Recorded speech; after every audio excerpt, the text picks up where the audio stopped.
All right. So good afternoon, everyone. I'm A.B. Boyles from the National Institute of Environmental Health Sciences. We're really excited to partner with the National Cancer Institute on this RFA, and I'll be moderating our session today on this pre-application webinar for the RFA new cohorts for environmental exposures and cancer risk, the UG3, UH3, and we'll be talking about the coordinating center U24 mechanisms. So I'm happy to introduce our main speaker today, Samdat Mahabir from National Cancer Institute, and he's going to go over the RFA for, it's about 15 minutes, and then we will be answering the questions that you submitted ahead of time, and then we will open it up for questions that arise after you've heard the presentation and some of the questions we got ahead of time. If there are new issues that you want to ask about, do put them in the chat, and Bryce and I will moderate those and ask them Samdat for you. So without further ado, Samdat. Good afternoon to all of you. Thanks for joining the pre-application webinar this afternoon. Again, I am Samdat Mahabir, and I'm from the Environmental Epidemiology branch in the Epidemiology and Genomics Research Program in the Division of Cancer Control and Population Sciences at NCI. As A.B. mentioned, this initiative is supported by NIEHS, so we are very happy about that. So I will start with the purpose of the RFA. So for RFA C820049, which is the UG3-UH3 mechanism, and I will discuss the UG3-UH3 a bit later. So the purpose is to support approximately 5 new research-based cancer etiology cohorts that use innovative strategies and approaches to address gaps between environmental exposures, genetics, and other molecular factors in cancer etiology. The purpose is also to ensure rigor and reproducibility by encouraging standardized collection of biospecimen and a set of core data across the cohorts. There's also a need to address racial, ethnic, and geographic disparities.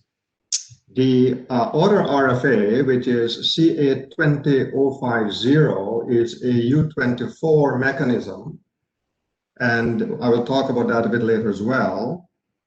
This is to support a coordinating center to facilitate coordination among the new prospective cohorts that will be supported under RFA C820049, which is for the cohorts. So in terms of the goal is to fund approximately 5 new research-based prospective cohorts to assess new and understudied exposures with innovative measures. The focus will be on both short-term as well as longer-term research questions. Investigators will be required to collaborate, and this collaboration will be facilitated by a coordinating center. Priorities for research aims and innovation on methods to achieve those aims. Overall, the overarching priority is on unanswered research questions related to environmental exposures and their public health importance. So I just want to take a moment now to address the need for new etiology cohorts. Just to start by saying that overall, environmental exposures, for example, new exposures, things like persistent chemicals and chemical mixtures are understudied. And we know that institutions such as IARC, which is the Agency for Cancer Research, and the National Toxicology Program, as well as other programs such as ATSDR, the European Environmental Commission, etc., have identified several chemicals that could be, that are potentially carcinogens. So IARC and NTP, for example, have identified several group 1 or known carcinogens to humans. But we know that many more environmental exposures lack adequate evidence to properly classify. And this initiative may help in that process.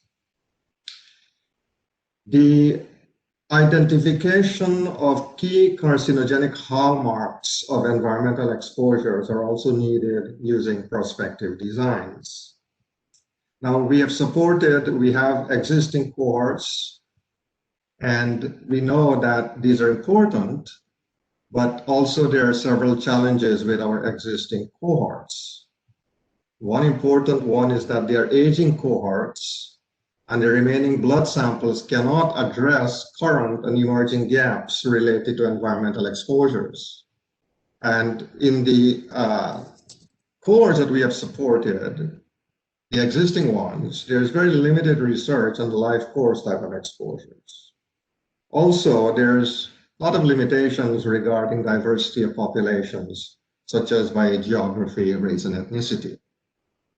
So I'd like to state up front that the existing resources are important that are there in the existing cohorts, such as the data on biological specimens. But to address research type of hypotheses, questions, investigators we recommend that they utilize R01, R21, or recruit type of mechanisms for those. So I want to provide some short-term research examples, and these are some examples only. For example, investigators could use the IARC framework to assess biological mechanisms to support the classification of environmental exposures. Also, in the short term, they'll be able to conduct their assays and things like that. And of course, they will build the new cohorts. One interesting thing is that they can also use innovative type of strategies and designs. So here's an example. They could potentially use incident cases for case control or case cohort studies in the initial years. Now, this table shows examples of biological mechanisms or carcinogenic characteristics that can be assessed to support the classification of exposures. In the interest of time, I'm just going to go over this first row here, which is on metabolic activation. So this is potentially what can be measured, things like DNA and protein adducts. Again, these are just some examples. Now we want to provide long-term research type of questions, and we want to state up front that we recognize that cancer has a long latency period, okay? So again, keep in mind some examples of longer-term type of questions. So what persistent chemicals in the environment affect cancer risk in populations across various geographic areas? For example, rural versus urban. What chemical, physical, lifestyle, genetic factors interact to affect cancer risk in understudied populations? Our timing of environmental exposures, also multiple exposures and maybe low dose type of chronic exposures, how are they associated with cancer development? So as I said, that we recognize that cancer has a long latency period, and there has to be some consideration for sustainability as well. So you'll read in the RFA that there should be some description of the sustainability as well as preservation of cohort resources beyond the life of the award. Now to the coordinating center, which is a U24 mechanism here, that the RFA will also support a coordinating center with specific types of responsibilities. And again, in the interest of time, I will just go through some of these. So one important thing would be for them to enhance the collaboration across the cohorts. They will be responsible for communication, meeting support, and also be responsible for the creation of things like standard operating procedures for collection of data as well as biological samples and so forth. Okay, so this is something that I think is very important to consider. This is the requirements for the new cohort. So I would recommend right up front that investigators, potential investigators, read carefully the section on requirements for the cohort. So I've listed some of them here, but these are not all. So there has to be scientific justification of the research gaps to be addressed in both exposures and outcomes. There has to be evidence of validity and reproducibility of proposed exposure assessments and outcome measures. There also has to be evidence of community engagement in the development and conduct of the proposed research.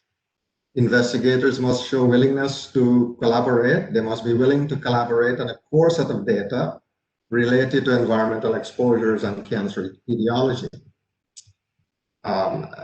Adequate description of critical milestones and things like performance metrics and timeline for completion of milestones are essential. There has to be description of sustainability and preservation of cohort resources that extend beyond the life of the award. And also there has to be very detailed data sharing and resource sharing plans that are consistent with NIH data sharing policy. Okay, so now some of the pointers here regarding responsibilities of the coordinating center. So this is a U24 coordinating center, will operate primarily as a supporting infrastructure for the CEECR, which means cohorts for environmental exposures and cancer risk, so the CEECR program. They will assist and support the new prospective cohorts under RFACA 20049. So these are some of the things that the coordinating center will be responsible for, to provide a centralized administrative infrastructure, provide administrative and logistical support for CECR activities. And this is an example that I provided here, for example, provision of a public website for communication. They will also be responsible for the creation of standard operating procedures or SOPs, and also help with best practices for the collection of common data and biospecimen elements. The coordinating center will also facilitate the deposition of data to NIH repositories, and of course will be responsible for facilitating communication and meeting support. So once again, I would like to recommend that please carefully read the section on the scientific responsibilities of the coordinating center in the RFA. Okay, so here I want to address the UH3 research mechanism, and to emphasize that this mechanism is milestone driven. So again, upfront, please carefully read section on the criteria for transition to the UH3. Okay, so the UH3 or phase, which is the first phase, so to speak, the PI sets milestones for recruitment and data collection. So this would require approval from NIH, but this will occur after the grant is selected for funding, but before the notice of award is issued. Okay, keep in mind that there is a cap for the UG3 phase of $750,000 direct cost for each year in year 1 and year 2. In the UH3 phase, the focus will be on the completion of the proposed research, but this is not guaranteed because it has to be a transition. Okay, so there is no cap for the UH3 phase, but keep in mind that the budget must only reflect work related to the accomplishment of the aims. So this figure is showing the UG3 process. So there is going to be a pre-award type of discussion in which we have discussions, which is NCI and IUHS, with the PI in terms of the milestones and so forth that they will set. In the UG3 phase, which will be up to 2 years, the investigators must show feasibility. They must meet the milestones that they have set for things like recruitment and data collection, after which there will be a transition with NCI and IUHS approval to the UH3 phase. This phase will be up to 4 years, and in this phase, recruitment has to be completed. data collection and so forth has to be completed, and things like the analysis and manuscript and so forth. So the science should be completed here. So as I said, the UG3, U83, and the U24 are cooperative mechanisms, and these mechanisms are really to facilitate NIH additional involvement in all aspects of the grant. The mechanisms facilitate additional oversight of the awarded grants. It facilitates collaborative work among the awardees. It will also facilitate access of research resource to the extramural research community. And also it will facilitate the in-person or virtual meeting in all years. Okay, so this slide is showing some bullets here regarding non-responsive applications. This is for RFACA 20049. Here, it's very important that for applicants to understand that approaches that do not include human populations will be non-responsive and outside of the scope of this RFA. Also, approaches that are based on secondary use of existing cohort data are non-responsive. Approaches that use a study design that will not lead to a prospective cohort ultimately will also be non-responsive, and applications from foreign countries that do not show direct relevance to the US population. So applications from foreign countries are eligible, but must have relevance to US population.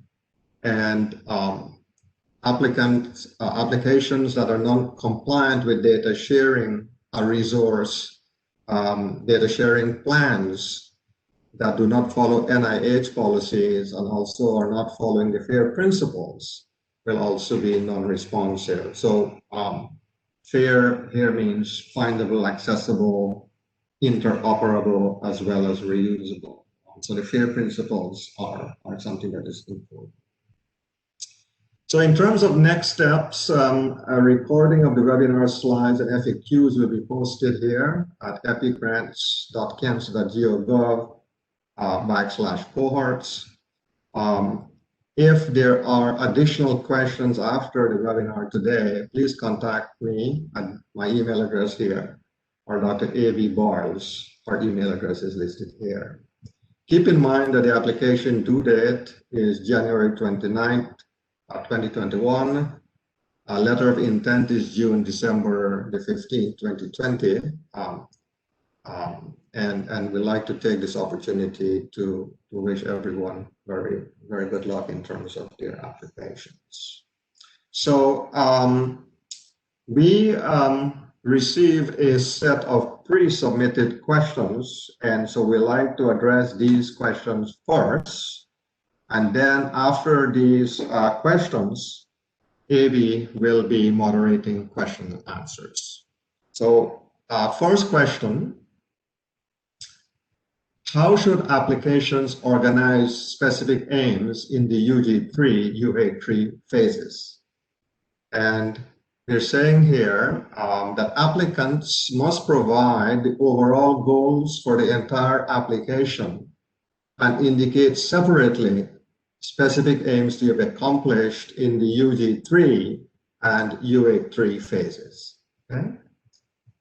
So that's for that question. Then the other question is, why is NCI funding new cohorts only? So this RFA is for research-driven risk cohorts, and it is responsive to the National Cancer Advisory Board. I'd like to refer people to the National Cancer Advisory Board June 2019 report on NCI extramural cancer epidemiology cohort studies. Okay? So we say here that, again, that while the existing cohorts, while they are important, they have limitations to address current and emerging gaps related to environmental exposures. Okay. What are the core set of data and biological specimens to be collected? So this will be decided most likely at the first annual meeting of the CECR program, which will include all the cohorts, the PIs of the cohorts, the coordinating center, and NIH. Other question, can methodologic research be built into the cohorts in the short term? Answer is yes. This question came up quite a lot. What is the population sample size being anticipated? So sample size, the types and frequencies of biological sample collection will be driven by the science proposed. Keep that in mind. It has to be driven by the science that is being proposed by the applicants. So is RFA CA20049 and CA20050, which is for the cohorts and the coordinating center, going to be reissued? At this time, we know that these RFAs currently have one application due date, which is January 29, 2021. So we don't have any idea about reissuing. It would be nice, but we don't know that. Are foreign institutions allowed to apply? And what about things like international partners and their like subcontracts and so forth? So the answer is yes, foreign institutions or studies based in foreign countries are eligible to apply. However, priority will be given to studies with direct relevance to US populations. Okay, so I just want to end here with this acknowledgement slide showing all the different people who are involved with the planning and development, and we have a management team as well as the environmental epidemiology branch. So I think at this stage, I believe AB will take over the moderation. Thanks, Samdat. Yeah, we've got some questions here to answer. So first off, is there a minimum number of participants to be recruited in year 1 and 2? You said it needs to drive the science, the total number, but what about the phased approach? Right, so if I read you correct, you're saying, is there a minimum number of participants to be recruited in years 1 and 2? And the answer is no, because recruitment must be based on the science proposed. The UG 3, which is a planning or phase, will be focused on the recruitment of the study participants and data collection. So milestones to be accomplished in the UG3 phase before they could transition to the UA3 phase will be proposed by the applicants and will require NCI as well as NIEHS review approval before the grant is awarded, and must include a time frame or timeline for recruitment and things like data collection. So the requirement is it has to be clearly the timeline for recruitment has to be clearly set out. But recruitment, can be move over to the other phase, providing there is good justification for that, for the UV3 phase, right? So the transition has to be based on reasonable progress in the UG3 to the UA3 phase. Okay. Will the RFA accept existing cohorts that they can then be adding to? Right. So you're saying if the RFA will accept existing cohorts that they can add participants to. So the answer is no, because this is not a cohort infrastructure type of mechanism. So I would recommend that the applicants please review the section under non-responsive applications. So for example, I showed in one of the slides that non-responsive would include things like approaches that are based on the secondary use of existing cohort data. So this is not a cohort infrastructure grant mechanism. Existing established cohorts are not appropriate for this mechanism. And investigators are encouraged to use other grant mechanisms for their science, such as the R01, R21, R03 type of mechanisms. That this specific FOA is for new research-based prospective cohorts to study the new and understudied environmental exposures using innovative designs and strategies and so forth. Okay. The timeline for the grant is very short for cancer outcomes. And so for these new cohorts, if cancer is the endpoint, large populations would be needed to study for long periods of time in order to achieve results. Could intermediate endpoints be considered?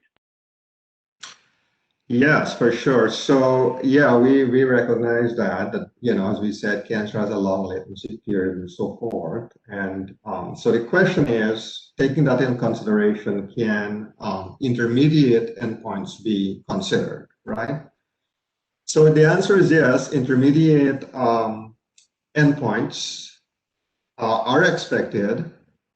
And the initiative accommodates new cohorts that will, as we try to show, that can incorporate research questions that be addressed both in the short term as well as in the longer term type of situation. We provided some example for that.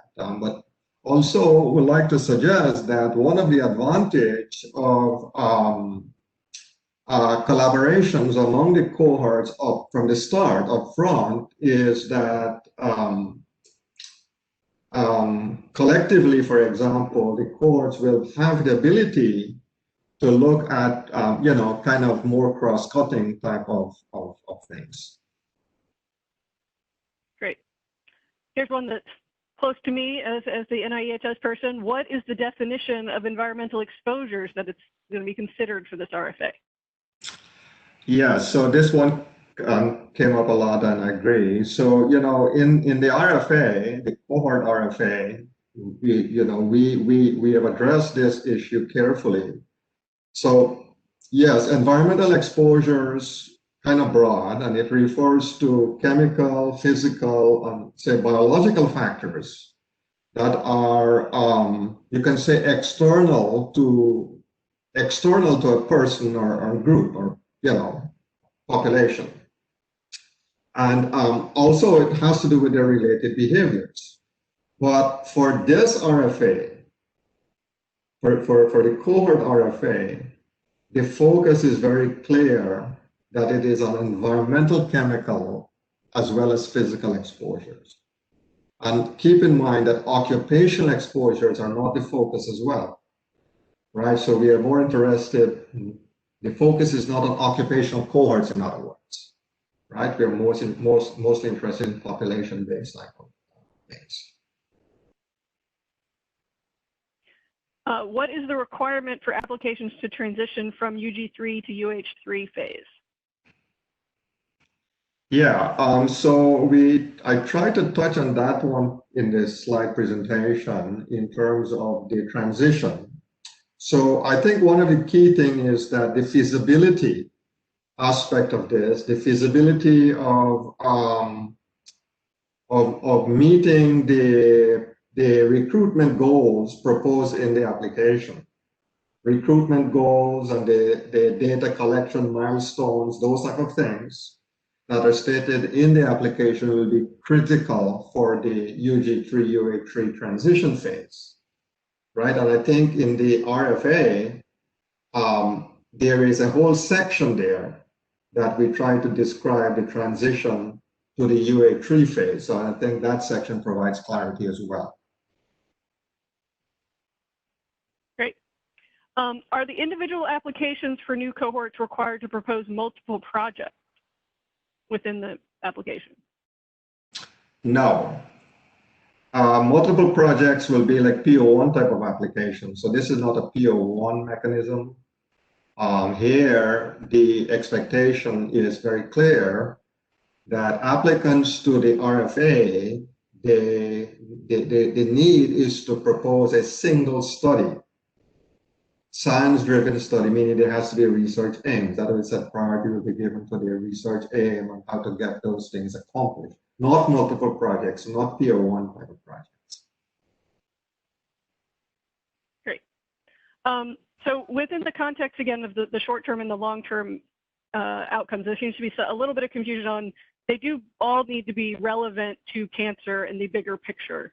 So a short-term understanding of the impact of environmental toxicants on markers of a carcinogen. So it does need to have that cancer focus throughout.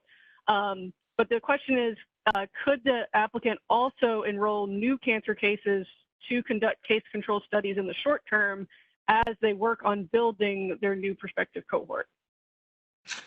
Yeah, so that is that is one of the considerations regarding innovative design, innovative strategies. So an innovative study design, we have considered carefully in the RFA, and you know, so yes, in the, as I said in the slide, in the initial phase, in the short term, investigators may recruit incident cancer cases, right, along with the population-based cohort, to conduct case cohort or case control type of studies, right? And at the same time, we will be able to build a cohort. So that's one strategy, to assemble a population-based cohort, meaning, you know, they can recruit the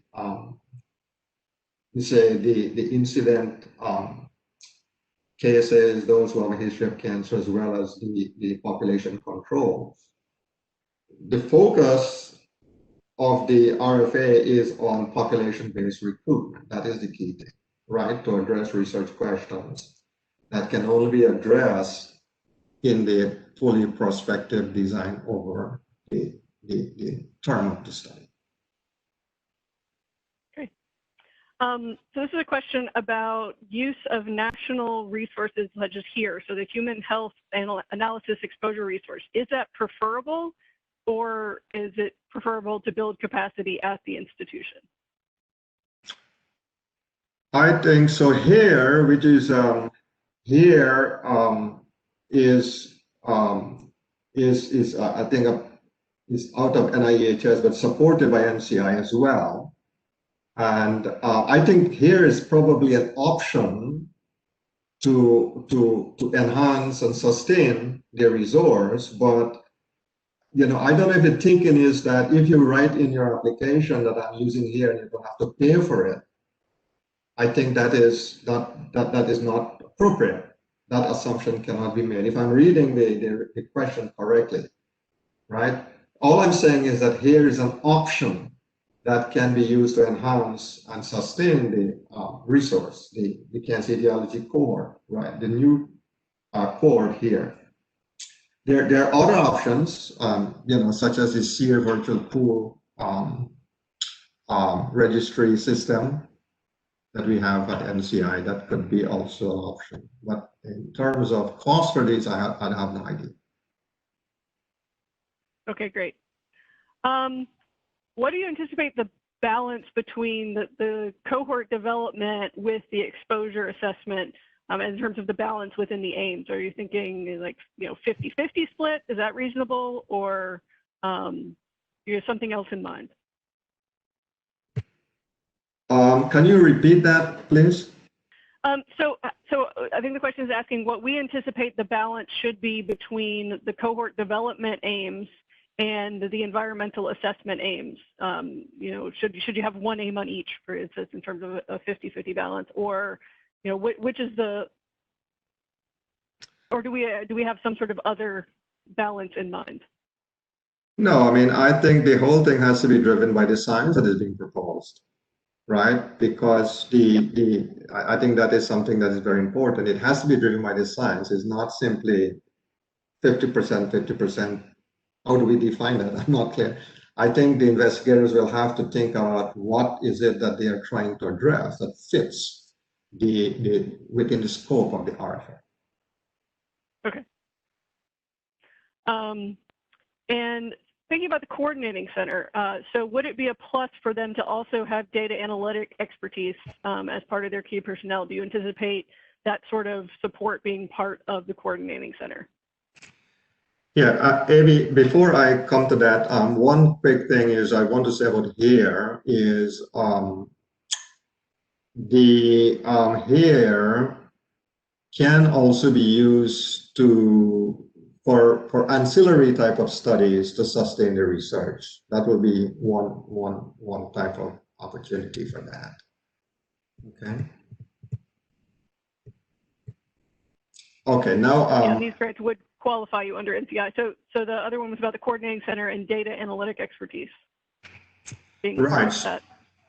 Right. So in terms of the coordinating center as well, there are specific things that we have written in there regarding expertise that will be required. So that is that's an example of one type of expertise. Okay. Will there be any sort of central biobanking of biologicals, and how will the budgeting for that be handled? Is it part of the coordinating center or not? No, there is no central biobanking. That is outside of the scope of this, because such biobanking is a very expensive type of endeavor. And my understanding is that there has been a lot of discussion about biobanking at NCI for a long time, but it is very costly. And in terms of biobanking for new cohorts, no, that's outside the scope of this. Okay.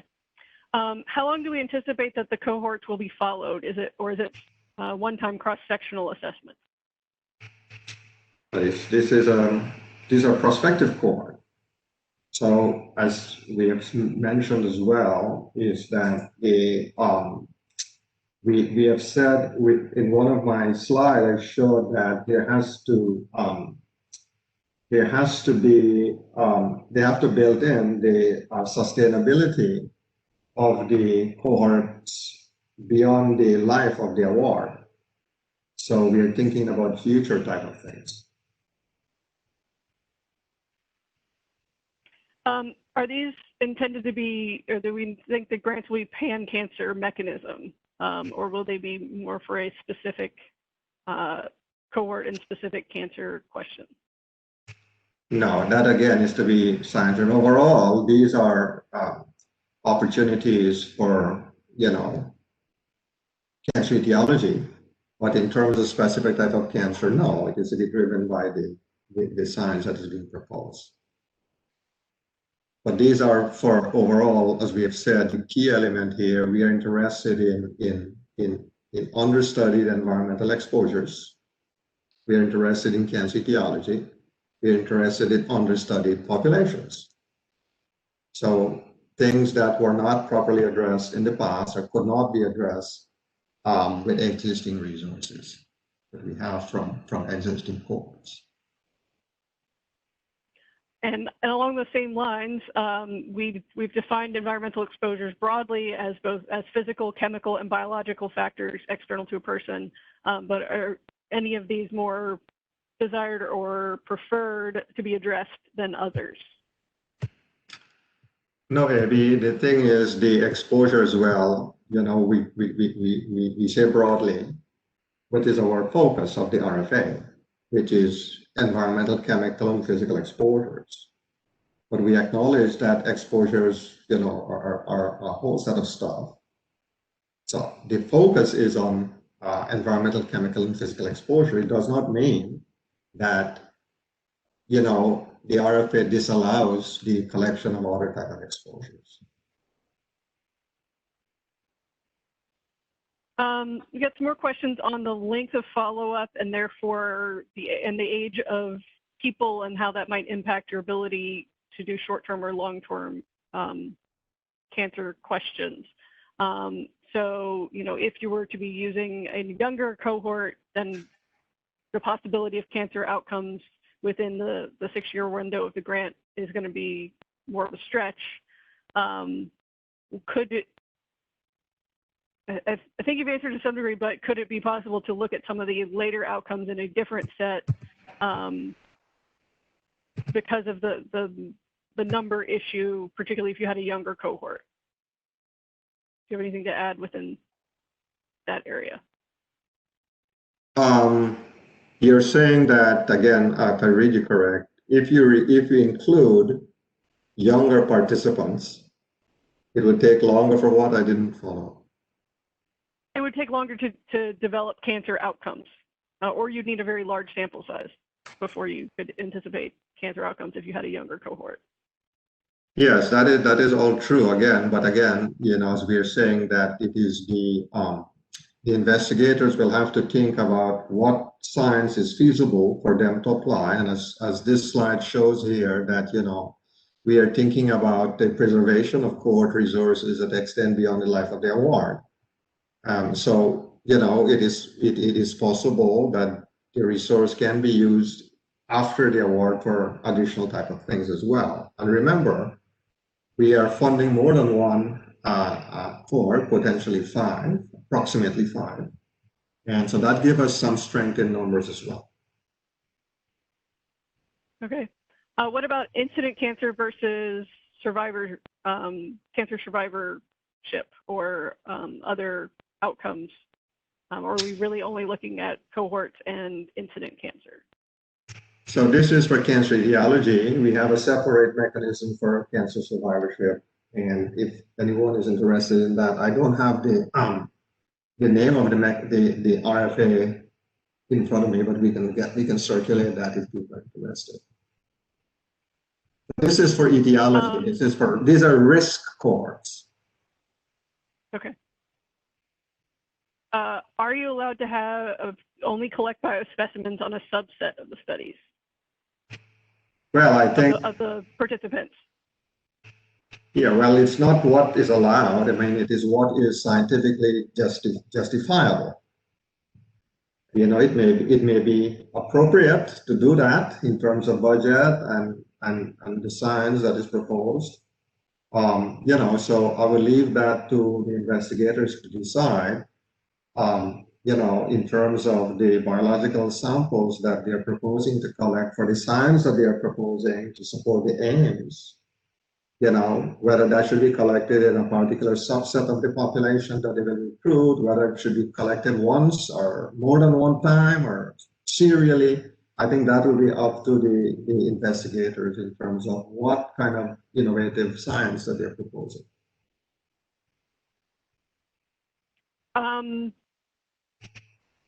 Can you talk a bit more about the evidence of community-based engagement and how are we defining community? Yeah, so that is,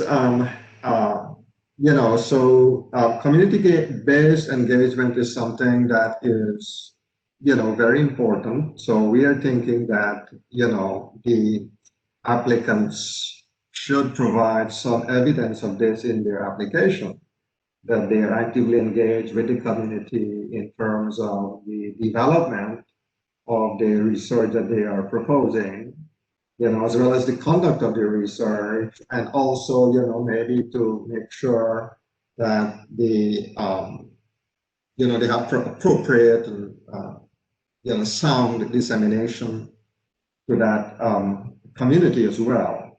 So again, these are some of the things that we are thinking about, and some elaboration is there in the RFA as well. But, I don't know if you want to address that, AB, in some more detail from your perspective there at NIEHS.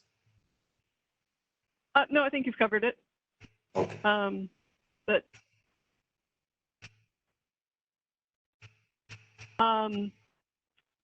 can recruitment of subjects continue in the UH3 phase? Yeah, so we have said that in the UA3 phase here. In the UH3, you can, yes, it should be completed. We are hopefully it will be completed here, UA3 phase, but it has to be good, reasonable justification for, bringing it over to the UA3 phase.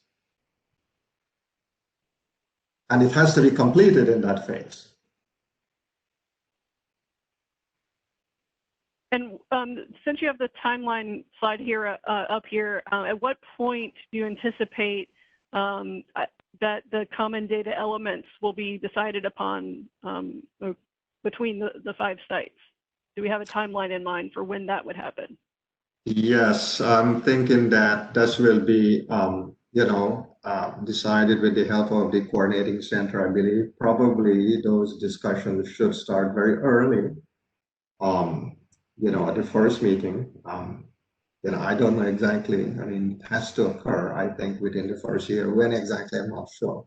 But we will definitely be putting a lot of our attention in terms of when those discussions are needed, as soon as we know the ones that will be funded and so forth, to bring all the investigators together. Once the structure of the CECR is established, how to make those decisions. Can you touch on the review for this? How will they be a separate special emphasis panel or an existing panel?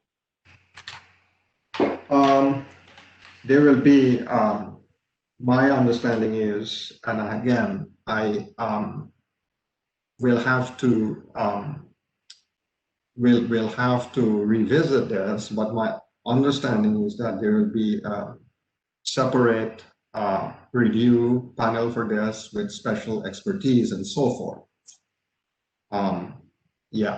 This is what my understanding is. If there's any change to that, then we'll let people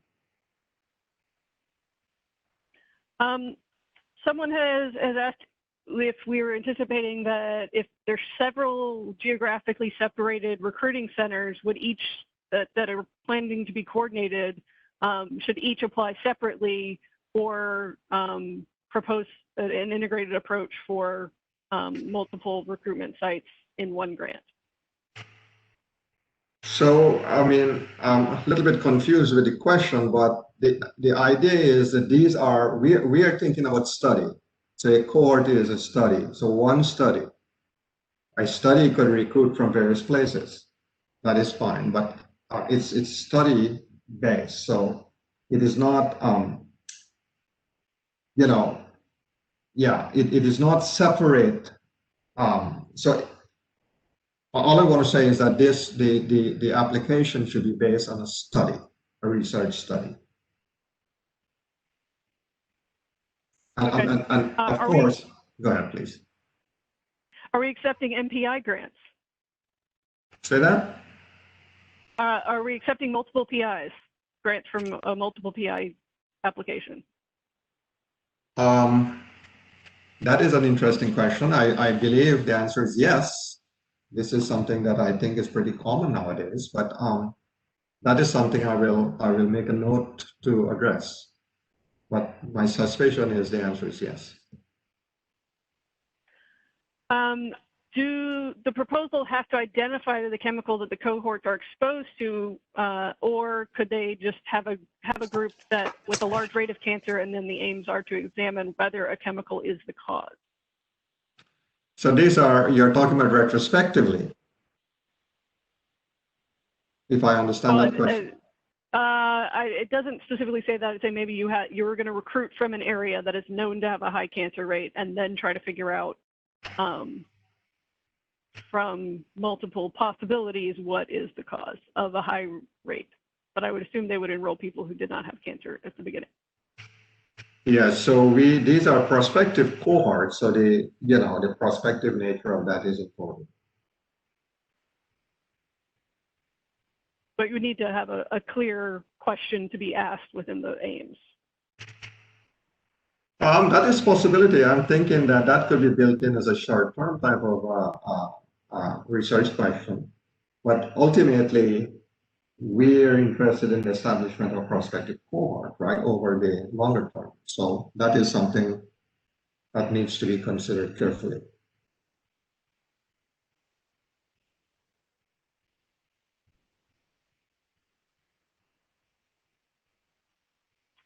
Can you talk a little bit more about foreign populations? You talked about that foreign institutions are eligible, but But what about a U.S. institution applying who wants to build the study in a foreign country? Would those be considered responses? Yeah, so we said that foreign applications, that would be considered collaboration. So I'm thinking that this is a US researcher who is collaborating with researchers in other countries. Yes, that's eligible, but as we have said clearly, that that population, that application must have applicability to the US.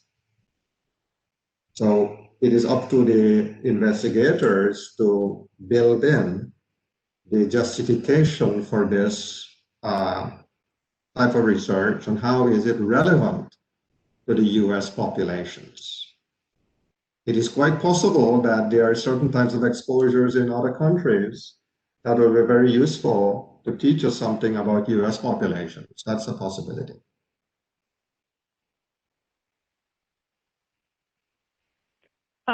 What about Superfund sites or known occupational exposures? Would these be considered relevant exposures?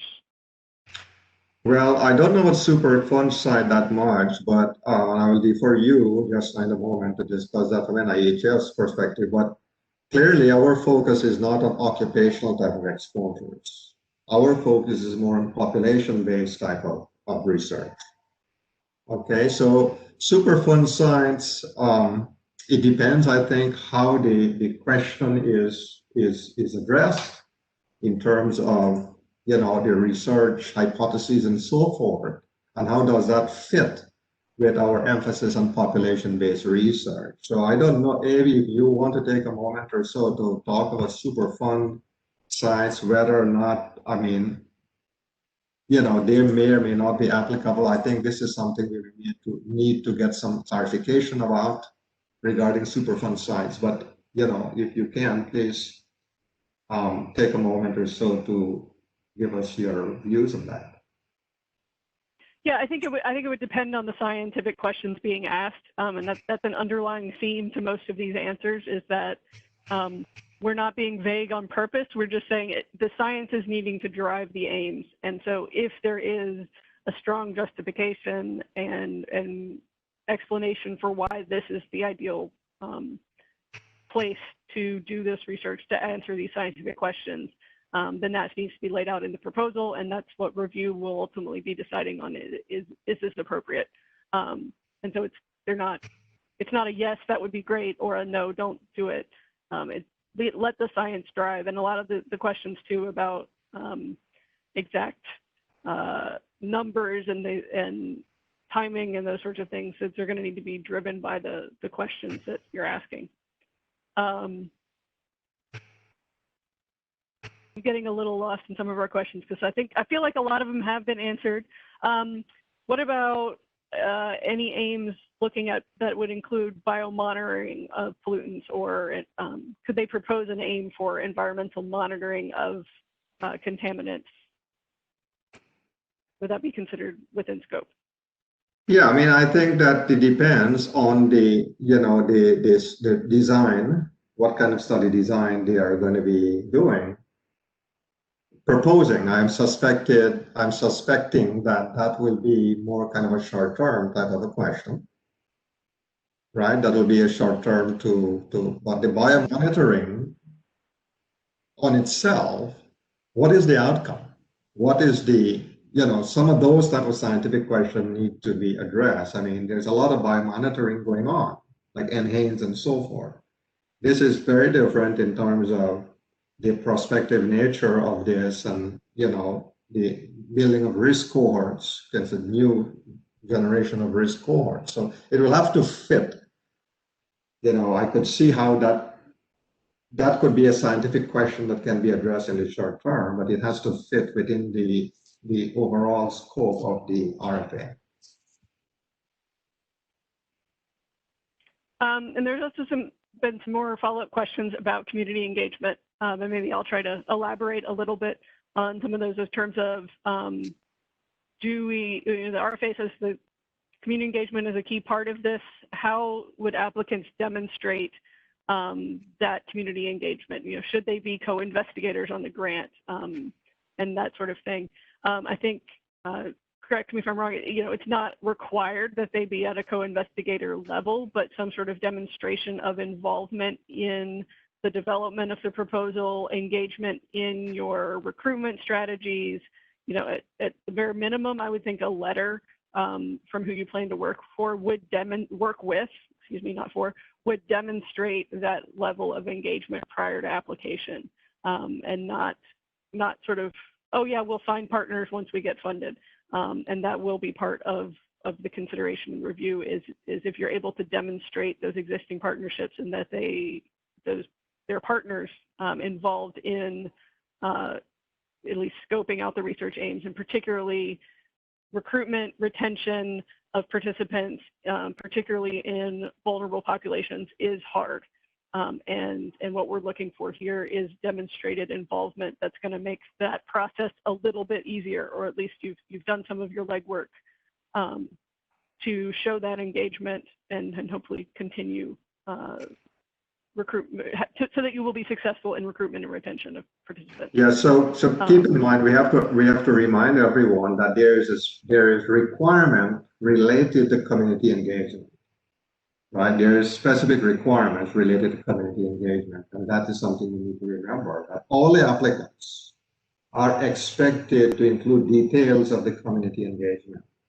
Right, this is, regarding the design of the research, how that will enhance the recruitment and retention effort, how it will help to disseminate the results and things like that. So I think there has to be a demonstration of kind of meaningful engagement with all these kind of stakeholders throughout the process, from the study design all the way to dissemination of the results afterwards. And also, they should accommodate support for community engagement type of activities by including some of this in their budget. So in this way, it is very, very important that, that's critical part of it is going to be integrated in the courts. I think we're going to need to wrap up. I know I didn't get to every question. I feel like we've probably answered most of the main ones and most of the questions that were coming up a lot. But just also to reiterate that Samdat and I are both highly Googleable. And if you didn't get our email originally in the slides, we're going to post the slides. We'll post the recording of this webinar and all the Q&A document summarizing a lot of this. But specifically, if you want to talk about your application and your ideas and thoughts, you can reach out to Samdat or I. Try not to divide and conquer and get both of us separately, because we will be talking to each other. You don't need to talk to both of us, and it won't matter whether you're thinking this is going to be an NIHS grant or an NCI grant. This is one combined program, and so we are in constant communication, and we will do our best to meet with you and talk about your specific situation. So, Abby, I would like to thank you very much. You did a great job, fantastic help in moderating today's program. I'd like to thank all the participants, and as Abby mentioned, if there's a need for additional clarification, you please, we are available for discussion, and we'll be happy to talk to you. I also like to take this opportunity to thank all the people who helped us with this initiative, and also would like to thank Bryce for helping us today with the IT part of it. So thank you all very much, and good luck with everything. And if there's questions, please let us know. Take care.